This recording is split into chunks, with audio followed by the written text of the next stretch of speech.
Hello friends, स्वागत है हमारे यूट्यूब चैनल में आपका। Government of India ministry of home affairs ने कांस्टेबल ट्रेड्समैन जो होते हैं फोर्सेस में, जो जिनको cook, water career, sweeper, washerman, बहुत सारे तरह के जो ट्रेड्समैन हैं हमारे, कांस्टेबल ट्रेड्समैन जिनको कहा जाता है, उनकी दो कैटेगरी बांट दी गई हैं और उसमें एक कैटेगरी है कांस्टेबल किचन सर्विस। अब कांस्टेबल किचन सर्विस के जो सर्विस रूल्स हैं, देखिए उसको हम यहाँ डिस्कस करेंगे कि जो अब नई भर्तियाँ आएंगी, अभी तक जो भर्तियाँ चल रही हैं, कि जैसे एसएसबी की भर्ती अभी चल रही है, यानी कि विज्ञापन निकाला जा चुका है, उन पर ये लागू नहीं होगा। लेकिन जो नई भर्तियां आगामी आएंगी उसमें कांस्टेबल किचन सर्विस जो है, उस ग्रुप सी पोस्ट, उसके लिए नए रूल्स बनाए गए हैं। वो क्या हैं वो डिस्कस करेंगे। हाइट कितनी कर दी गई है वो डिस्कस करेंगे। योग्यता क्या कर दी गई है वो डिस्कस करेंगे। तो देखिए यहाँ पर short title and commencement. These rules may be called constable kitchen service group C post recruitment rules 2021 के नए रूल बन गए हैं ये। They shall come into force on the date of their publication in the official gazette. आधिकारिक रूप से जो ऑफिशियल गजट में पब्लिश होने के बाद से ये नियम लागू हो जाएगा। Application, these rules shall apply to the posts specified in column 1 of the schedule annex to these rules. इनके साथ में शेड्यूल 1 एनेक्स है कॉलम 1 में, उसमें जो जो पोस्ट है उस पर लागू होंगे। जैसे कांस्टेबल कुक है, वाटर कैरियर, मसालची, स्टेवार्ड, ये सब जितने भी किचन से रिलेटेड जो पोस्ट हैं उन पर ये लागू होगा।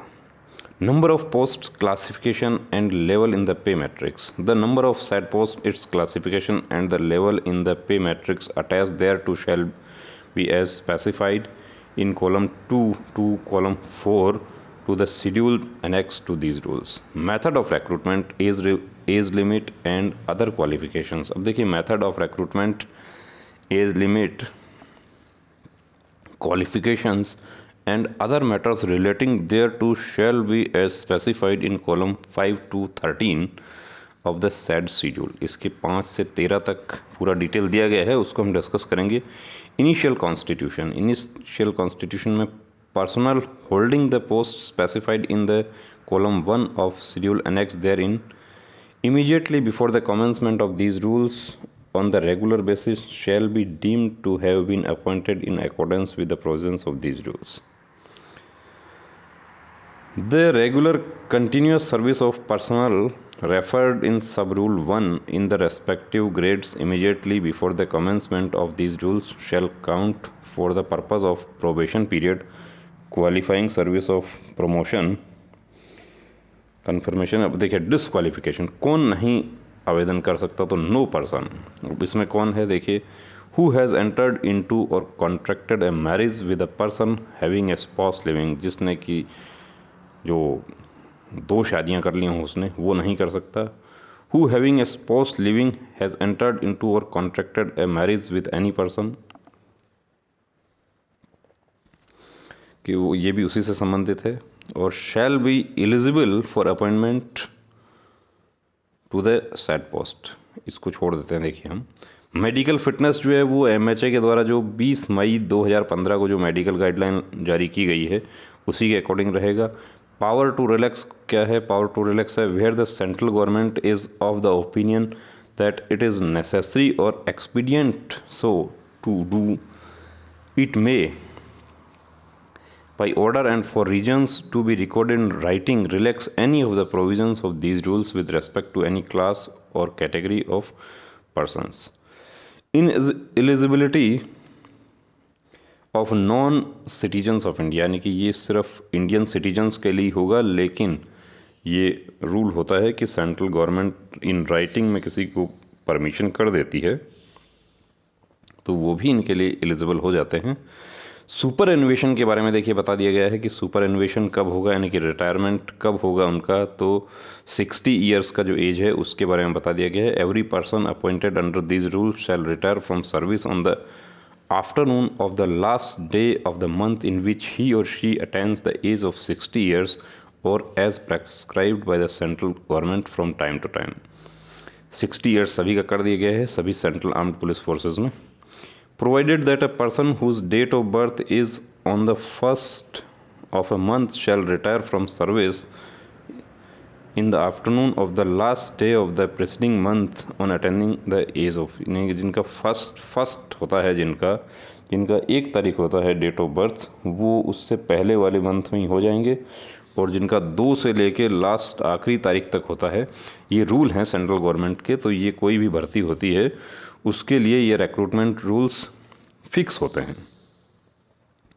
सेविंग, अब यहाँ पर एक आ गया है कि nothing in these rules shall affect reservations, relaxation of age limit and other concessions required to be provided for the scheduled caste, the scheduled tribes, other backward classes, ex-servicemen and other special categories of persons in accordance with the orders issued by the central government from time to time in this regard।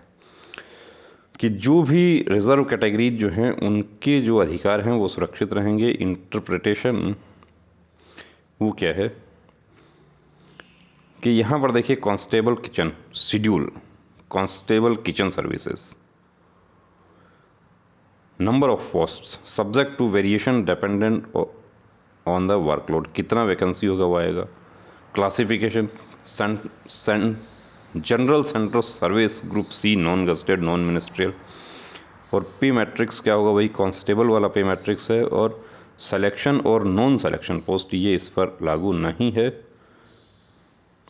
Age limit for direct recruits between, अब देखिए as भी बढ़ा दिया गया है, ये बहुत ही शानदार बात है कि अब 18 से 25 होगा। जो अभी तक 18 से 23 होता था कांस्टेबल ट्रेड्समैन का एज, वो जो नया रिक्रूटमेंट रूल है उसमें 18 से 25 कर दिया गया है।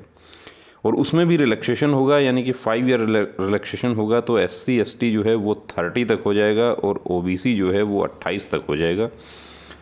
Special categories of persons in accordance with the order issued by the central government from time to time. Note: in case of recruitment through the Staff Selection Commission, the crucial date for determining the age limit shall be advertised by the SSC। अब देखिए दोस्तों, यहाँ पर एक बात ये जो है, ये बहुत दिनों से जो है ये पॉइंट उठाया जा रहा था कि कांस्टेबल ट्रेड्समैन की भर्तियाँ जो है वो सभी फोर्सेज अलग अलग करती हैं, तो ये भी एक सेंट्रलाइज्ड रिक्रूटमेंट होना चाहिए। और ये भी क्या SSC के माध्यम से किया जा सकता है। तो देखिए, यदि SSC के माध्यम से किया जाता है तो भी एज, तो जो विज्ञापन है उसमें एज लिमिट, क्रूशल डेट जो होगी एज लिमिट की, तो उसका सीधा सीधा नियम है कि यदि फर्स्ट हाफ में एग्ज़ाम होती है, साल के फर्स्ट हाफ में एग्ज़ाम होती है, यानी कि 30 जून तक यदि एग्ज़ाम हो जाता है तो आपकी एज, डेट ऑफ बर्थ जो है वो फिक्स होती है 1 जनवरी से। और यदि 1 जुलाई से लेके 31 दिसंबर तक एग्ज़ाम होता है तो वहाँ पर आपकी एज होती है काउंट 1 अगस्त से। Educational and other qualification require, अब एजुकेशनल एंड अदर क्वालिफिकेशन में देखिए ट्रेड्समैन के लिए अभी एक शानदार काम और हो गया है कि जो नई भर्तियां ट्रेड्समैन की आएंगी, ये फिर बता देता हूं कि ये SSB की जो भर्ती हमारी जो फॉर्म फिल करवा लिए वो भर्ती पर ये नियम लागू नहीं है अभी। अब ये लागू होगा जो नई भर्तियां निकलेंगी। नई कौन सी निकलने वाली है कि जैसे BSF की निकलने वाली है, CRPF की निकलने वाली है, असम राइफल के ट्रेड्समैन की भर्ती, या ITBP की जो नई भर्ती, लेकिन ITBP की तो अभी पुरानी जो है 2017 की वो कंप्लीट नहीं हुई है। यहाँ पर देखिए जो अब तक होता था कि मैट्रिकुलेशन होता था और उसके बाद सभी फोर्सेस में अलग अलग नियम थे। जैसे BSF की हम बात करें या SSB की बात करें तो SSB कहती थी कि मैट्रिकुलेशन होना चाहिए, और दूसरा जो है वो ITI या ये सब जो होना चाहिए 2 इयर्स या 1 ईयर यदि ITI होता है तो उसके साथ में 1 ईयर वर्क एक्सपीरियंस होना चाहिए या 2 इयर्स वर्क एक्सपीरियंस होना चाहिए। और मैक्सिमम जो भर्ती होते हैं वो 2 इयर्स वर्क एक्सपीरियंस होटल से बन जाता है, कहीं भी से भी आप बनवा लेते हैं। लेकिन अब वो 2 इयर्स वर्क एक्सपीरियंस जो कंप्यूटर वाले सर्टिफिकेट बनते थे उनका खेल ख़त्म हो जाएगा। अब NSQF level 1 course in food production kitchen from NSDC और from the institute recognized by the NSDC। ये NSDC देखिए, इसकी थोड़ी सी बात करते हैं, ये क्या है qualification.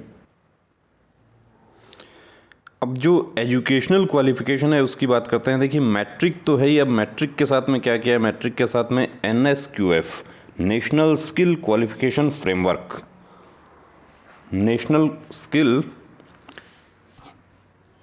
Qualification framework level 1 national skill development corporation के द्वारा जो प्रोग्राम चलाया जाता है उसमें कोर्स कौन सा, फूड प्रोडक्शन ऑब्लिक किचन और from the institutes recognized by NSTC। National skill development corporation के द्वारा जो इंस्टीट्यूशंस को रिकग्नाइज़ किया गया है वहाँ से आपका एक कोर्स होगा। जो एक्सपीरियंस वाला जो था सिस्टम वो अभी बंद हो जाएगा। अब देखिए दूसरा फिज़िकल स्टैंडर्ड भी अब तक सभी फोर्सेज में अलग अलग होता था। CRPF में 170 हाइट होती थी और BSF में 167.5 और SSB में भी 167.5, ITBP में अलग अलग होता था। तो उसको भी एक यूनिफॉर्मिटी वहाँ पर भी कर दी गई है कि 165 हाइट होगा और फीमेल के लिए 155 हाइट होगा। 75 से 80 इसका सीना जो है वो होगा पुरुषों का। और रिलैक्सेशन जो है वो यहाँ पर भी वही लागू है जो कांस्टेबल GD वाले लागू होते हैं। ये आप देख सकते हैं। वेट जो है वो जो मेडिकल गाइडलाइन है उसके अकॉर्डिंग रहेगा। मेडिकल स्टैंडर्ड भी मेडिकल गाइडलाइन के अकॉर्डिंग रहेंगे।